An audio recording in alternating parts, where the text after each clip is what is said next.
नमस्कार बंधुगण। महाविषुव पणा संक्रांति एवं ओडिया नववर्ष उपलक्षे आपण मान समस्त को हार्दिक शुभेच्छा एवं शुभकामना। आपण मान समस्त को आज ज्योतिष कार्यक्रम को स्वागत। आज ज्योतिष कार्यक्रमटी कर्कट राशि व्यक्ति विशेष मानक पई बहुत गुरुत्वपूर्ण अटे, बहुत ही खास अटे। कारण कर्कट राशि व्यक्ति विशेष मानकर जीवन एही पवित्र महा विषुव पणा संक्रांति ठारू संपूर्ण रूप से बदलिबाकू जाउअछि। कारण ग्रह नक्षत्र मानकर चलन रे गोटे बहुत बड़ परिवर्तन हेबा पई जाउअछि, जहा द्वारा आपणकर जीवन रे चलिथिबा समस्त दुख कष्ट एवं समस्यार अंत हेबा पई जाउअछि। आपणक जीवन रे पुनर्बार नूतन सूर्य उदय हेबा पई जाउअछि। तेबे एही महाविषुव पणा संक्रांति ठारू आपणकर जीवन रे चालुथिबा समस्त दुख कष्ट एवं समस्यार अंत हेबा पई जाउअछि। पुनर्बार आपणक जीवन रे खुशी फेरिबाकू जाउअछि। एही महाविषुव पणा संक्रांति ठारू आपणक जीवन रे कौन सब बड़ परिवर्तन मान हेबार अछि ताहा जानिबा पूर्वरु जदि आपण मानकर कर्कट राशि होइथाए तेबे भिडियोटी को स्किप न करी थरे मात्र शेष पर्यंत निश्चिंत देखंतु एवं वीडियो को गोटे लाइक करी चैनल टी को सब्सक्राइब कर दियंतु। आपण माने जदि ईश्वर को सच्चा हृदय रे भक्ति करुथांती विश्वास करुथांती तेबे भक्ति एवं श्रद्धार सहित कमेंट बॉक्स रे जय श्री जगन्नाथ अवश्य लिखि दियंतु। तेबे बंधु माने आसंतु आरंभ करिबा आज रही कार्यक्रम को, जहा कि जन्म राशि एवं चंद्र राशि उपरे संपूर्ण आधारित अटे।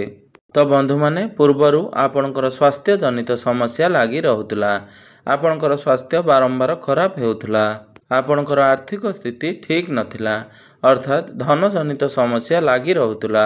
आपण धार करज करिथिले बा ऋण नैथिले, ऋण परिशोध करि पारु नथिले, ऋणर भार आपणक उपरे बढ़ी बढ़ी चालुथिला, आपणकर गृह परिवार रे खुशीर वातावरण नथिला, आपणकर शिक्षा क्षेत्र रे समस्या देखा जाउथला, आपणकर अଯଥା खर्च होई जाउथला, आपणकर समाज रे मान सम्मान पद प्रतिष्ठा नथिला, आपणकु चाकरी प्राप्ति होई पारु नथिला, आपण संतान संतति को नहीं चिंतार रहुतले, आपणकर व्यापार वाणिज्य रे बारंबार लॉस हेउथला, क्षति सहिबाकू पड़ुथला, आपणकर प्रेम जीवन रे मध्य समस्या देखा देउथला। तेबे एही भली जहा भी किछि समस्या आपणकर जीवन रे चालुथिला ताहा एही पवित्र महाविषुव पणा संक्रांति परठारू संपूर्ण रूप से दूर हेबा पई जाउअछि। आपणकर जीवन रे पुनर्बार खुशी फेरिबाकू जाउअछि। आपणकर जीवन रे नूतन सूर्य उदय हेबा पई जाउअछि। एही महाविषुव पणा संक्रांति दिन सूर्य निजर राशि परिवर्तन करिबाकू जाउछंती। एहा सहित 29 मार्च ठारू शनिकर राशि परिवर्तन होई सारी अछि, जहा फल रे आपणकर राशि रे जेउ शनि अढई चालुथिला ताहार समाप्त होई सारिछि एवं 5 अप्रैल ठारू मंगल आपणकर राशि परिवर्तन करि सारिछंती। तेबे ए सबुर प्रभावरु एही पवित्र महाविषुव पणा संक्रांति ठारू आपणकर स्वास्थ्य शिक्षा प्रेम संपर्क वैवाहिक जीवन भाग्य क्यारियर एवं व्यापार वाणिज्यर स्थिति किभली रहिबो एवं आपनकु किभली शुभ फल प्राप्ति हेबो किंबा केउ सब अशुभ फल प्राप्ति हेबो एवं आपनक जीवन रे केउ सब बड़ परिवर्तन हेबो से विषय रे आजिर ए वीडियो रे आमे माने विस्तार भाव रे आलोचना करिबा। तो राशि चक्र रो 12 गोटी राशि मध्यरु चतुर्थ राशि हेउची कर्कट राशि एवं कर्कट राशि रो राशियाधिपति हेउचंती चंद्रमा। चंद्रमा जे कि 2 दिन रे थरे निजर राशि परिवर्तन करिथांती।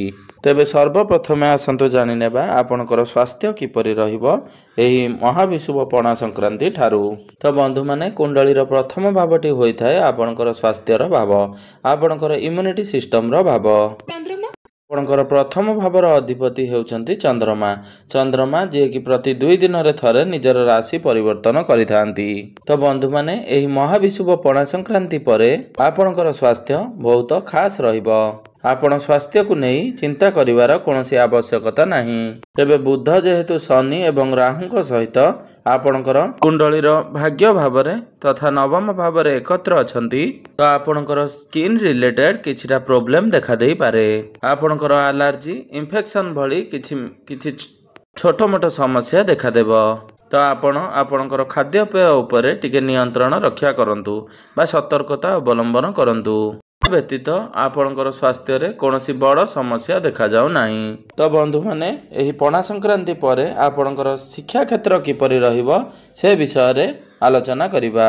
ତ ବନ୍ଧୁମାନେ, କୁଣ୍ଡଳୀର ପଞ୍ଚମ ଭାବଟି ହୋଇଥାଏ ଆପଣଙ୍କର ଶିକ୍ଷା କ୍ଷେତ୍ରର ଭାବ। ଆପଣଙ୍କର ପଞ୍ଚମ ଭାବର ଅଧିପତି ହେଉଛନ୍ତି ମଙ୍ଗଳ ଦେବ। ତ ମଙ୍ଗଳ ଆପଣଙ୍କର କୁଣ୍ଡଳୀର ପ୍ରଥମ ଭାବରେ ବିରାଜମାନ ଅଛନ୍ତି। ଏହା ବ୍ୟତୀତ ଗୁରୁଙ୍କର ଦୃଷ୍ଟି ମଧ୍ୟ ଆପଣଙ୍କର ପଞ୍ଚମ ଭାବ ଉପରେ ରହୁଅଛି। ତ ଆପଣଙ୍କର ଶିକ୍ଷା କ୍ଷେତ୍ର ଏହି ମହାବିଷୁବ ପଣା ସଂକ୍ରାନ୍ତି ପରଠାରୁ ବହୁତ ହିଁ ଭଲ ରହୁଛି। ଆପଣଙ୍କୁ ଆପଣଙ୍କର ପାଠପଢ଼ା କ୍ଷେତ୍ରରେ ବହୁତ ଅଧିକ ସଫଳତା ପ୍ରାପ୍ତି ହେବା ପାଇଁ ଯାଉଛି। ଯଦି ଆପଣ କୌଣସି ଏକ୍ଜାମ ଦେଉଛନ୍ତି ଏହି ପଣା ସଂକ୍ରାନ୍ତି ପରେ ବା କୌଣସି କମ୍ପିଟେଟିଭ୍ ଏକ୍ଜାମ ରହିଛି ଆପଣଙ୍କର, ତ ସେଥିରେ ଆପଣ ନିଶ୍ଚିନ୍ତ ଭାବରେ କୃତକାର୍ଯ୍ୟ ହେବେ। ତ ଆପଣ ଯଦି ଗଭର୍ଣ୍ଣମେଣ୍ଟ ରିଲେଟେଡ୍ କିଛି ଏକ୍ଜାମ ଦେଉଛନ୍ତି ତ ସେଥିରେ ମଧ୍ୟ ଆପଣଙ୍କୁ ନିଶ୍ଚିନ୍ତ ଭାବରେ ସଫଳତା ପ୍ରାପ୍ତି ହେବ। କାରଣ ଏହି ପଣା ସଂକ୍ରାନ୍ତି ପରେ ସୂର୍ଯ୍ୟ ଆପଣଙ୍କ ରାଶିରେ ଉଚ୍ଚସ୍ଥ ହୋଇଯିବେ, ଯାହା ଫଳରେ ସରକାରୀ କ୍ଷେତ୍ରରେ ଆପଣଙ୍କୁ ବହୁତ ଅଧିକ ସଫଳତା ପ୍ରାପ୍ତି ହେବ। ତ ଯଦି ଆପଣଙ୍କର ଏହି ପଣା ସଂକ୍ରାନ୍ତି ପରେ କୌଣସି ଜାଗାରେ ଆଡମିସନ କରନ୍ତି କିମ୍ବା ଫର୍ମ ଫିଲ୍ଅପ୍ କରନ୍ତି ତ ସେଥିପାଇଁ ସମୟ ଆପଣଙ୍କ ପାଇଁ ବହୁତ ଖାସ୍ ରହିବ। ତ ଏହି ପଣା ସଂକ୍ରାନ୍ତି ପରେ ଆପଣଙ୍କର ପାଠପଢ଼ା ବହୁତ ହିଁ ଭଲ ରହିବ। ଏବେ ଆସନ୍ତୁ ଜାଣିନେବା ଆପଣଙ୍କର ପ୍ରେମ ଜୀବନ କିପରି ରହିବ ଏହି ମହାବିଷୁବ ପଣା ସଂକ୍ରାନ୍ତି ପରଠାରୁ। ବନ୍ଧୁମାନେ, କୁଣ୍ଡଳୀର ପଞ୍ଚମ ଭାବଟି ଶିକ୍ଷା କ୍ଷେତ୍ରର ଭାବ ହେବା ସହିତ ପଞ୍ଚମ ଭାବଟି ଆପଣଙ୍କର ପ୍ରେମ ଜୀବନର ଭାବ ହୋଇଥାଏ ଏବଂ ସନ୍ତାନ ସନ୍ତତିର ଭାବ ହୋଇଥାଏ। ତ ଆପଣଙ୍କର ପଞ୍ଚମ ଭାବର ଅଧିପତି ହେଉଛନ୍ତି ମଙ୍ଗଳ। ମଙ୍ଗଳ ଆପଣଙ୍କ କୁଣ୍ଡଳୀର ପ୍ରଥମ ଭାବରେ ବିରାଜମାନ ଅଛନ୍ତି। ତେବେ ଆପଣ ଆପଣଙ୍କର ପ୍ରେମ ଜୀବନରେ କ୍ରୋଧ ଉପରେ ଟିକେ ନିୟନ୍ତ୍ରଣ ରକ୍ଷା କରିବାର ଅଛି। କାରଣ ମଙ୍ଗଳ ଆପଣଙ୍କର ପ୍ରଥମ ଭାବରେ ଗୋଚର କରିବେ ଏବଂ ମଙ୍ଗଳ ଏଠାରେ ନିଚସ୍ତ ହୋଇଯିବେ, ଯାହା ଫଳରେ ଆପଣ ଆପଣଙ୍କର କ୍ରୋଧ ଉପରେ ନିୟନ୍ତ୍ରଣ ରଖିପାରିବେ ନାହିଁ। ତ ଆପଣ ନିଜ ଉପରେ ଏବଂ ନିଜର ବାଣୀ ଉପରେ ଟିକେ ନିୟନ୍ତ୍ରଣ ରକ୍ଷା କରନ୍ତୁ। କାରଣ ଆପଣଙ୍କର କଥା ଦ୍ୱାରା ହିଁ ଆପଣଙ୍କର ପ୍ରେମ ଜୀବନ ଉପରେ ସମସ୍ୟା ସୃଷ୍ଟି ହେବ। ନଚେତ ଆପଣଙ୍କର ପ୍ରେମ ଜୀବନ ଏହି ପଣା ସଂକ୍ରାନ୍ତି ପରେ ବହୁତ ଭଲ ରହୁଛି। ଯେହେତୁ ଗୁରୁଙ୍କର ଦୃଷ୍ଟି ଆପଣଙ୍କର କୁଣ୍ଡଳୀର ପଞ୍ଚମ ଭାବ ଉପରେ ରହୁଅଛି, ତ ଆପଣଙ୍କ ମଧ୍ୟରେ ଯେତେ ଝଗଡ଼ା ବା ସମସ୍ୟା ଆସିଲେ ମଧ୍ୟ ଗୁରୁଙ୍କ ଦ୍ୱାରା ତାହା ସମାଧାନ ହୋଇଯିବ ଏବଂ ଆପଣଙ୍କ ମଧ୍ୟରେ ଭଲ ପାଇବା ସେମିତି ହିଁ ରହିବ। ତେବେ ଆପଣ ଯଦି ନିଜକୁ ନିୟନ୍ତ୍ରଣରେ ରକ୍ଷା କରନ୍ତି ଆପଣଙ୍କ ମଧ୍ୟରେ କୌଣସି ପ୍ରକାରର ସମସ୍ୟା ଆସିବ ନାହିଁ। ଏବେ ଆସନ୍ତୁ ଜାଣିନେବା ଆପଣଙ୍କର ବୈବାହିକ ଜୀବନ କିପରି ରହିବ ଏହି ମହାବିଷୁବ ପଣା ସଂକ୍ରାନ୍ତି ପରଠାରୁ। ତ ବନ୍ଧୁମାନେ, କୁଣ୍ଡଳୀର ସପ୍ତମ ଭାବଟି ହୋଇଥାଏ ଆପଣଙ୍କର ବୈବାହିକ ଜୀବନର ଭାବ, ଆପଣଙ୍କ ଜୀବନ ସାଥୀଙ୍କର ଭାବ। ତ ଆପଣଙ୍କର ସପ୍ତମ ଭାବର ଅଧିପତି ହେଉଛନ୍ତି ଶନିଦେବ। ଶନି ଆପଣଙ୍କର ଭାଗ୍ୟ ଭାବ ତଥା ନବମ ଭାବରେ ଗୋଚର କରୁଛନ୍ତି। ମାତ୍ର ଶନି ସେଠାରେ ରାହୁଙ୍କ ସହିତ ଆପଣଙ୍କର ନବମ ଭାବରେ ବିରାଜମାନ ଅଛନ୍ତି। ଶନି ଏବଂ ରାହୁ ଏକତ୍ର ରହିଥିବା କାରଣରୁ ଆପଣଙ୍କ କୁଣ୍ଡଳୀରେ ଶ୍ରାପିତ ଦୋଷର ନିର୍ମାଣ ହେଉଅଛି। ତେବେ ପୂର୍ବରୁ ଶନି ଯେତେବେଳେ ଆପଣଙ୍କ କୁଣ୍ଡଳୀର ଅଷ୍ଟମ ଭାବରେ ବିରାଜମାନ ଥିଲେ ତ ଆପଣଙ୍କ କୁଣ୍ଡଳୀରେ ଶନି ଅଢ଼େଇ ଚାଲୁଥିଲା, ଯାହାଦ୍ୱାରା କି ଆପଣଙ୍କ ଜୀବନସାଥୀଙ୍କର ସ୍ୱାସ୍ଥ୍ୟରେ ବହୁତ ସମସ୍ୟା ଦେଖାଯାଉଥିଲା ବା ବାରମ୍ବାର ସ୍ୱାସ୍ଥ୍ୟ ଖରାପ ରହୁଥିଲା। ଆପଣଙ୍କର ବୈବାହିକ ଜୀବନରେ ମଧ୍ୟ ଅନେକ ପ୍ରକାର ସମସ୍ୟା ଦେଖାଯାଉଥିଲା। ତେବେ ବର୍ତ୍ତମାନ ସେସବୁ ଜିନିଷ ଆପଣଙ୍କ ଭିତରେ ନାହିଁ। ଆପଣଙ୍କର ବୈବାହିକ ଜୀବନ ସୁଖମୟ ହେବାରେ ବ୍ୟତୀତ ହେବ। ଆପଣଙ୍କର ଜୀବନସାଥୀଙ୍କର ସ୍ୱାସ୍ଥ୍ୟରେ ମଧ୍ୟ ଧୀରେ ଧୀରେ ସୁଧାର ଆସିବାକୁ ଲାଗିଲାଣି। ଯେପର୍ଯ୍ୟନ୍ତ ଆପଣଙ୍କ କୁଣ୍ଡଳୀରେ ଶ୍ରାପିତ ଦୋଷ ଲାଗିଛି ଏପର୍ଯ୍ୟନ୍ତ 18 ମଇ ପର୍ଯ୍ୟନ୍ତ ରାହୁ ଆପଣଙ୍କର ନବମ ଭାବରୁ ଅଷ୍ଟମ ଭାବକୁ ଚଳନ କରିନାହାନ୍ତି, ସେ ପର୍ଯ୍ୟନ୍ତ ଆପଣଙ୍କର ଜୀବନସାଥୀଙ୍କର ନେଚରରେ ଆପଣ ଅପ୍ ଡାଉନ୍ ଦେଖିବାକୁ ପାଇବେ। ଏହା ବ୍ୟତୀତ ଆପଣଙ୍କର କୌଣସି ବି ସମସ୍ୟା ଆପଣଙ୍କର ବୈବାହିକ ଜୀବନରେ ଦେଖିବେ ନାହିଁ। ତ ଆପଣଙ୍କର ବୈବାହିକ ଜୀବନ ଏହି ପଣା ସଂକ୍ରାନ୍ତି ପରେ ସୁଖମୟ ବ୍ୟତୀତ ହେବ। ଏବେ ଆସନ୍ତୁ ଜାଣିନେବା ସବୁଠାରୁ ମହତ୍ତ୍ୱପୂର୍ଣ୍ଣ ବିଷୟବସ୍ତୁ ଆପଣଙ୍କର ଭାଗ୍ୟ, କ୍ୟାରିୟର ଏବଂ ବ୍ୟାପାର ବାଣିଜ୍ୟର ସ୍ଥିତି କିପରି ରହିବ ଏହି ମହାବିଷୁବ ପଣା ସଂକ୍ରାନ୍ତି ପରଠାରୁ। ତ ବନ୍ଧୁମାନେ, କୁଣ୍ଡଳୀର ନବମ ଭାବଟି ହୋଇଥାଏ ଆପଣଙ୍କର ଭାଗ୍ୟର ଭାବ ଏବଂ ଦଶମ ଭାବଟି ହୋଇଥାଏ ଆପଣଙ୍କର କାର୍ଯ୍ୟକ୍ଷେତ୍ର ତଥା କ୍ୟାରିୟରର ଭାବ ଏବଂ ସପ୍ତମ ଭାବଟି ହୋଇଥାଏ ଆପଣଙ୍କର ବ୍ୟାପାର ବାଣିଜ୍ୟର ଭାବ। ତ ବନ୍ଧୁମାନେ, ଆପଣଙ୍କର ଭାଗ୍ୟ ଭାବ ତଥା ନବମ ଭାବର ଅଧିପତି ହେଉଛନ୍ତି ଦେବଗୁରୁ ବୃହସ୍ପତି। ଦେବଗୁରୁ ବୃହସ୍ପତି ଆପଣଙ୍କ କୁଣ୍ଡଳୀର ଏକାଦଶ ଭାବରେ ତଥା ଲାଭ ସ୍ଥାନରେ ବିରାଜମାନ ଅଛନ୍ତି। तेबे आपणकर भाग्य भावरे 4टी ग्रह विराजमान अछंती। तो आपणकर भाग्य तो भल रहिबो, मात्र आपणकर भाग्य रे विभिन्न प्रकार बाधा विघ्न सृष्टि हेबो। तेणु आपणकर सेपरि किछि अर्जेंट नाही बा इमरजेंसी नाही जदि तो आपण तरबर होई कोनोसी निष्पत्ति नियंतु नाही किंबा कोनोसी कार्य करंतु नाही। कारण आपणको कुंडलीर नवम भावरे पितृदोष, श्रापित दोष ए सबुर निर्माण हेउअछि। आपणकर काल सर्प दोषर निर्माण हेउअछि। तो आपनको केवल 18 मई पर्यंत अपेक्षा करिवार अछि।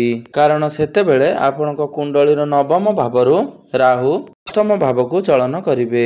तो समस्त ग्रह माने अलग अलग होई जिवे। तापरे जदि आपण कोनोसी बड़ कार्य करिवा को चाहिबे बा आपणकर भाग्य सहित जड़ित जे कोनोसी भी कार्य करिवे आपण निश्चिंत भावरे करि परिबे।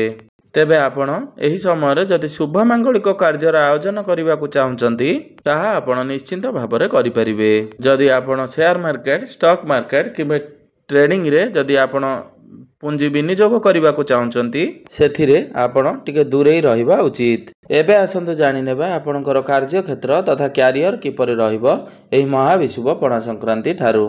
तेबे बंधु माने कुंडलीर दशम भावटी होइथाय आपणकर क्यारियर रो भाव, आपणकर कार्य क्षेत्रर भाव। आपणकर दशम भावर अधिपति हेउचंती मंगल। मंगल आपणक कुंडलीर प्रथम भावरे विराजमान अछंती।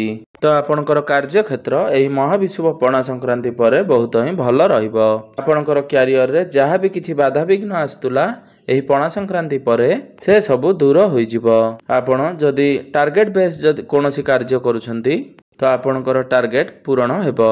तेबे मंगल जेहेतु प्रथम भावरे नीचस्थ अछंती तेणु आपण आपणकर क्रोध उपरे टिके नियंत्रण रक्षा करंतु। कारण एही समय रे आपणक मध्यरे क्रोध अत्यधिक रहिबो।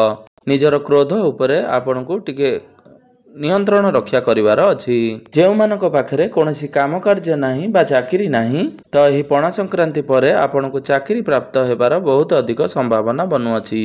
सेथि पई आपण प्रयास जारी रखंतु। कारण सूर्य आपणक कुंडलीर दशम भावरे उच्चस्थ होई जिवे। सूर्य हेउचंती सरकारी चाकरीर कारक ग्रह। फलरे आपणकु सरकारी चाकरी क्षेत्र रे सुजोग प्रदान करिवे। आपणकु चाकरी क्षेत्र रे मान सम्मान प्राप्ति हेबो। आपणकु प्रत्येकटी क्षेत्र रे अचीवमेंट प्राप्ति हेबो। आपणकर चाकरी क्षेत्र रे पदोन्नति होई पारे। आपण निजर क्यारियर रे एही पणा संक्रांति परे बेटरमेंट देखिबा को पाइबे। व्यापार वाणिज्यर कथा हेबा जदि एही पवित्र पणा संक्रांति ठारू आपणकर बहुत भल रहिबो। कारण शुक्र एवं बुध एकत्र विराजमान अछंती। आपण व्यापार रे ग्रोथ करिवे। आपण व्यापार वाणिज्य को आगो को बढ़ाइबा पई चेष्टा करिवे। बिजनेस रे आपणकर फाइनेंशियल ग्रोथ हेबो। आपणकर डेली इनकम बढ़िबो। आपणको नुआ कस्टमर प्राप्ति हेबे किंबा बढ़िबे। जेहेतु आपणकर राशि रे शनि अढ़ेईर समाप्त होई सारिछि तो पूर्वरु आपण जे डिप्रेशन बा टेंशन ने रहउथिले बा पारिवारिक कलह लागि रहितिला, आपणकर कार्य क्षेत्र रे नाना प्रकार बाधा विघ्न सृष्टि हेउतिला, आपणकर प्रेम जीवन रे वैवाहिक जीवन रे जे सब समस्या लागि रहितिला से सबु आपणक जीवन रु धीरे धीरे दूर होई जिवो। ए सबु रे आपण धीरे धीरे इंप्रूवमेंट देखिबा पई पाइबे। आपणकर स्वास्थ्यगत समस्या जो थिला से सबु दूर होई जिवो। आपण आपणकर स्वास्थ्य रे धीरे धीरे सुधार देखिबा पई पाइबे। आपणकर स्वास्थ्य जनित समस्या दूर होई जिवो। तो बंधु माने एबे आसंत जानि नेबो किछि विशेष उपाय विषय जे उपाय गुडिक करिवा द्वारा ए अशुभत्व गुडिक जो गुडिक खंडन होई परिबो एवं आपणकु शुभ फल प्राप्ति हेबो। प्रत्येक दिन आपण चंद्रमांकर बीज मंत्रर जप 108 थर निश्चय करंतु एवं प्रत्येक दिन हनुमान चालीसार पाठ अवश्य करंतु एवं प्रत्येक दिन उदित सूर्य को तंबा पात्र रे जलार्घ्य अर्पण करंतु एवं प्रत्येक दिन आपण गुरुंकर बीज मंत्रर जप 108 थर निश्चय करंतु। आपको शुभ फल प्राप्ति हेबो। तेबे बंधु माने एही ओडिया नूतन वर्षटी आपण मानकर मंगलमय हेउ एहा ही ईश्वरଙ୍କ निकटरे मोर एतिकी प्रार्थना। धन्यवाद।